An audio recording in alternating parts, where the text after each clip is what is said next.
नमस्कार दोस्तों, आज के इस वीडियो में बात करने वाले हैं उत्तर अमेरिका के एक परिचय के बारे में। इस वीडियो में बात करेंगे उत्तर अमेरिका के बारे में, क्योंकि यूरोप महाद्वीप मैंने ख़त्म कर दिया था। उसके बाद आज हम बात करेंगे उत्तर अमेरिका के बारे में। हम देखेंगे कि उत्तर अमेरिका का एक परिचय में कौन कौन सी चीज़ें उत्तर अमेरिका में पढ़नी है, उसके बारे में हम इस वीडियो में बात करने वाले हैं। तो आइए हम देखते हैं उत्तर अमेरिका के बारे में, जो भी चीज़ें इंपॉर्टेंट हैं उन सब का हम जिक्र करेंगे।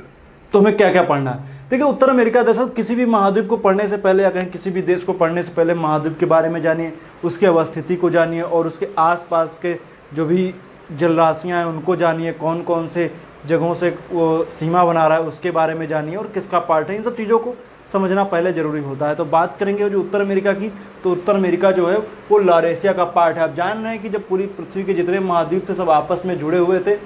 एक महाद्वीप था जिसको हम लोग बोलते थे पेंजिया। पेंजिया का विभाजन हुआ दो पार्ट में। उत्तर का पार्ट जो था वो कहलाया अंगारा लैंड और नीचे का पार्ट कहलाया गोंडवाना लैंड, गोंडवाना लैंड या लॉरेशिया। तो ये इतना कहलाया। तो इसमें आप अगर जो देखेंगे तो आपको ये देखने को मिलेगा कि जो उत्तर अमेरिका है वो अंगारा लैंड का पार्ट है, अंगारा लैंड का पार्ट है। पहली बात तो ये हो गई। अब आइए हम बात करेंगे कि उत्तर अमेरिका की कौन कौन से जगहों से सीमाएं लगती हैं। तो अगर जो बात करेंगे उत्तर अमेरिका की, तो उत्तर अमेरिका का एशिया से जो सीमा लगाता है वो बेरिंग जल संधि के से सीमा लगती है। बेरिंग जल संधि के थ्रू देखेंगे तो ऑस्ट्रेलिया से, मतलब एशिया से ये पृथक होता है बेरिंग जल संधि से। और दक्षिण अमेरिका से बात करेंगे तो पनामा है, कि यहाँ पर देश पड़ रहा है, यहाँ पे पनामा नहीं दिख रहा होगा, यहाँ पे पनामा देश है। पनामा देश जो है उसके सीमा बनाता है यहाँ पर यहाँ पर देखेंगे तो पनामा की स्थल संधि है, जो स्थल संधि होती है ना वो है इस्थमस जिसको बोलते हैं, इस्थमस यहाँ पर पड़ती है। जो पनामा से ये क्या होता है कि ये उत्तर अमेरिका दक्षिण अमेरिका एक दूसरे से अलग होते हैं। यहीं पर पनामा नहर वगैरह भी है और उस तरफ देखेंगे तो देश जो पड़ता है वो है कोलंबिया।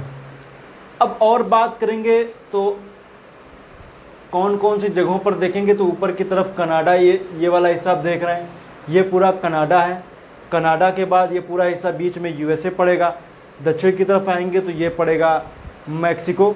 मैक्सिको के बाद जब देखेंगे तो यहाँ से क्या है कि ये मध्य अमेरिकी देश हैं, मध्य अमेरिकी देश हैं, जिसमें से हम जान रहे हैं Belize, Guatemala, El Salvador, Nicaragua, Honduras, Costa Rica, Panama, इतने देश यहाँ पर पड़ते हैं। ये मध्य अमेरिकी देश है। उसके बाद देखेंगे तो एक कैरेबियन के देश आपको दिखेंगे, जिसमें क्यूबा है और डोमिनिकन रिपब्लिक है, डोमिनिका है और बहुत सारे यहाँ पर देश, हैती है और भी कई सारे देश, बारबाडोस से लेकर के बहुत सारे, जमैका वगैरह, बहुत सारे यहाँ पर देशों का समूह है जिसको हम लोग बोलते हैं कैरेबियन देश, या कहें तो इनको वेस्ट इंडीज़ के नाम से भी जाना जाता है। वेस्ट इंडीज़ क्रिकेट टीम आप सुने होंगे, तो वेस्ट इंडीज़ पूरा एरिया यही है, इसको आप जान रहे हैं। बाकी और इतने सारे देश हैं। अब बात करते हैं आसपास की जलराशियों की, कौन कौन सी जलराशियाँ हैं। तो जो कनाडा के ऊपर या कहें उत्तर अमेरिका के उत्तर में देखेंगे तो हमें दिखता है आर्कटिक महासागर। कौन सा? आर्कटिक महासागर। उत्तर अमेरिका के पश्चिम में देखेंगे तो दिखेगा प्रशांत महासागर। पूर्व में देखेंगे तो दिखेगा अटलांटिक महासागर। लेकिन ये तो हो गई महासागरों की बात, लेकिन और महासागरों में भी छोटी छोटी यहाँ पर जलराशियाँ हैं, उनके बारे में देखेंगे तो ऊपर की तरफ पड़ेगा ब्यूफोर्ड सागर, उसके बाद बेरिंग सागर। यहाँ पर देखेंगे बेरिंग जल संधि से चुक्की सागर आपको दिख रहा है। तो एशिया और उत्तर अमेरिका के बीच में बेरिंग जल संधि, यहीं पर अंतर्राष्ट्रीय तिथि रेखा गुजरती 180 डिग्री। ये मैं बता चुका हूँ अक्षांश देशांतर के वीडियो में। और यहाँ पर दिखेगा आपको चुक्की सागर। और इसके नीचे की तरफ आएंगे तो आप जान रहे हैं यहाँ पर दिख रही है आपको कैलिफोर्निया की खाड़ी, यहाँ पर आपको दिख रही है। यहाँ पर और भी जल संधियाँ, जुआन डी फूका जल संधि वगैरह। अभी हम चुकी है को बेसिक इंट्रोडक्शन दे रहे हैं, इसलिए आप ये बिल्कुल मत सोचिएगा कि कौन सी चीज़ छूट गई है। तो जब हम एक एक देश के बारे में बताएंगे तो आप यकीन मानिएगा कि कोई भी चीज़ छूटेगी बिल्कुल भी नहीं, और मैं बिल्कुल विधिवत रूप से और डिटेल में चीज़ें आपको बताऊँगा। कैलिफोर्निया की खाड़ी है। दक्षिण में की तरफ आएंगे यहाँ पर ये वाला हिस्सा आप देख रहे हैं, तिगुंते पेक वगैरह, अभी हालांकि हम बाद में इनकी चर्चा करेंगे। ये खाड़ियाँ वगैरह हैं और यहाँ पर आप देख रहे हैं ये पूरा, ये आपको दिखेगा पूरा का पूरा ये प्रशांत महासागर है। दूसरी तरफ आएंगे तो कैरेबियन सागर है, यहाँ पर देखेंगे तो मैक्सिको की खाड़ी है, तो कैरेबियन सागर और मैक्सिको की खाड़ी के बीच में युकाटन चैनल है। युकाटन दरअसल युकाटन प्रायद्वीप है, मैक्सिको का पार्ट है। और यहाँ पर आप देखेंगे क्यूबा और युकाटन के बीच में युकाटन चैनल है, और क्यूबा और फ्लोरिडा के बीच में फ्लोरिडा जल संधि है। ये वाला हिस्सा आप देख रहे हैं, ये सारगैसो सागर। यहाँ पर आप देखेंगे तो दिखेगी आपको फंडी की खाड़ी, और यहीं पर दिखेगी चेसापीक की खाड़ी। हालांकि अभी मैंने बताया नहीं, आगे जब हम उत्तर अमेरिका की चर्चा करेंगे तो उसमें हम बताएंगे आपको। तो ये सारगेसन सागर है, ये पड़ेगा उत्तरी अटलांटिक महासागर का पार्ट है। ऊपर की तरफ और आएंगे तो हमें दिखेगा लेब्राडोर सागर, बीच में यहाँ पर देखेंगे तो हडसन की खाड़ी, ऊपर की तरफ बैफिन की खाड़ी। हडसन की खाड़ी और लेब्राडोर सागर के बीच में एक जलसंधि है जिसको बोलते हैं हडसन जलसंधि। ये हडसन जलसंधि हडसन की खाड़ी और लेब्राडोर सागर को जोड़ती है, लेकिन अलग करती है बैफिन द्वीप और उनगांव प्रायद्वीप को, या कहीं कनाडा की मुख्य भूमि से बैफिन द्वीप को। यहाँ पर एक और जलसंधि दिख रही है जिसको बोलते हैं डेविस जलसंधि, जो बैफिन द्वीप और ग्रीनलैंड जो डेनमार्क का पार्ट है इसके बीच में स्थित है, और ये जोड़ती है बैफिन की खाड़ी और लेब्राडोर सागर को। आप लोग यहाँ से देखेंगे तो लेब्राडोर की जलधारा भी बहती है, जो ठंडी जलधारा है। और आप जो टाइटैनिक जहाज़ जो था इस लेब्राडोर की ठंडी जलधारा में ही डूब गया था। बड़े बड़े आइसबर्ग वगैरह इसमें तैरते रहते, ठंडी जलधारा है, ये आप जान रहे हैं। तो इतनी सारी चीज़ें होंगी जो मैंने आसपास की जो भी प्रमुख, या कहें कि जो आसपास की वाटर बॉडी थी, मुख्य रूप से जो भी थी लगभग की मैंने चर्चा कर दी है। अब आइए देखते हैं अंदर की कहानी को समझते हैं और बात करते हैं यहाँ की प्रमुख पर्वत श्रेणियों के बारे में। बात करेंगे पर्वत श्रेणियों की, तो जो ये पश्चिम का हिस्सा दिख रहा है आपको यूएसए का, उसको हम लोग बोलते हैं पश्चिमी कार्डिलेरा। इसमें बहुत सारी छोटी छोटी पर्वत श्रेणियाँ यहाँ पर आपको देखने को मिलती हैं, जिसमें से एक मुख्य जो है वो यहाँ पर आपको देखने को मिलेगी, वो है रॉकी पर्वत। हालांकि आइए उत्तर से शुरू करते हैं। ये हिस्सा आप जान रहे हैं, यहाँ पर देखेंगे तो अलास्का का पार्ट है, ये अलास्का यूएसए का पार्ट है। और इसमें जब देखेंगे तो आपको दिखेगी अलास्का रेंज, मैकेंजी पर्वत, ब्रुक श्रेणी, कोस्ट पर्वत या कोस्ट माउंटेन यहाँ पर आपको दिखेगा। यहाँ पर आप दिखेंगे तो आपको रॉकी माउंटेन दिखेगी जो कनाडा और यूएसए दोनों में है। और आपको देखेंगे तो नीचे सियरा नेवाडा, सियरा माद्रे, ये काफ़ी लंबी दूरी तक जाता है। सियरा यहाँ पर आएंगे तो इसके माद्रे के दो यहाँ पर डिवीज़न आपको देखने को मिलेंगे, और सियरा कॉन्टिनेंटल ऑक्सीडेंटल दोनों आपको यहाँ पर देखने को मिलेगा। तो ये हो गई बातें। यहाँ पर आप देखेंगे तो दिखेगा अपलेशियन पर्वत, अपलेशियन पर्वत भी है। अब इसमें और भी और बात करेंगे, छोटे छोटे पर्वत वगैरह और भी यहाँ पर दिखेंगे आपको, लेकिन अभी हम आगे इनकी हम चर्चा करेंगे जब हम देशों के बारे में विस्तृत रूप से बात करेंगे। अब बात करते हैं यहाँ के प्रमुख पठारों के बारे में। जैसे कोलंबिया का पठार, कोस्ट रेंज और रॉकी पर्वत के बीच में स्थित है कोलंबिया का पठार, जिसमें से निकलती है कोलंबिया नदी। कोलंबिया नदी इस क्षेत्र से बहती है, जिसकी सहायक नदी है स्नेक नदी, जो सबसे गहरी खाइयाँ बनाती है, जो कैनियन टाइप का आप सुने। इस पर बांध वगैरह, जैसे आप ग्रैंड कूली बांध वगैरह ये सब आप पढ़ते होंगे, ये सब यहाँ का जो फेमस है वो सब इसमें आपको देखने को मिलेंगे। ये वाला हिस्सा आप देख रहे हैं, ये वाला, तो इस वाले हिस्से को हम लोग बोलते हैं कोलोराडो पठार। देखिए यहाँ पे लिखा नहीं, मैं लिख के दे रहा हूँ, कोलोराडो पठार। ये हिस्सा क्या है? कोलोराडो पठार है, तो इसको आप याद रखिएगा, कोलोराडो पठार। अब इसमें खासियत ये है कोलोराडो पठार में कि इससे होते हुए कोलोराडो नदी निकलती है। इससे यहाँ पर ग्रैंड कैनियन स्थित है, ग्रैंड कैनियन वो फेमस जगह है।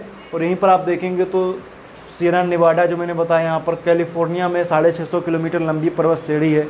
और सियरा नेवाडा के पास में अब कैलिफोर्निया में आपको भूमध्य सागरी जलवायु वगैरह भी दिखेगी। सैन जुआन घाटी यहाँ की जो फेमस है किसके लिए?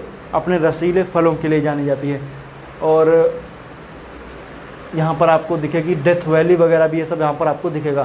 तो सियरा नेवाडा के और इसके बीच में नदी बहती है, इसको बोलते हैं कोलोराडो नदी, जो गिरती है कहाँ पर? कैलिफोर्निया की खाड़ी में। ये हिस्सा आपको देखेंगे तो ये एक मैक्सिको की मुख्य भूमि से एक ऐसा लगता है हाथ के जैसे लटक सा रहा है, जिसको हम लोग बोलते हैं बाजा प्रायद्वीप। इसको याद रखिएगा, क्या बोलते हैं? बाजा प्रायद्वीप बोलते हैं, इसको याद रखिएगा। और जब बात करेंगे यहाँ पर पठारों की, तो यहाँ पर आपको दिखेगा लारेशियन पठार, कनाडा में है लारेशियन पठार, इसको याद रखिएगा। कनाडा में कौन सा? लारेशिया का पठार इंपॉर्टेंट है, इसको याद रखिएगा।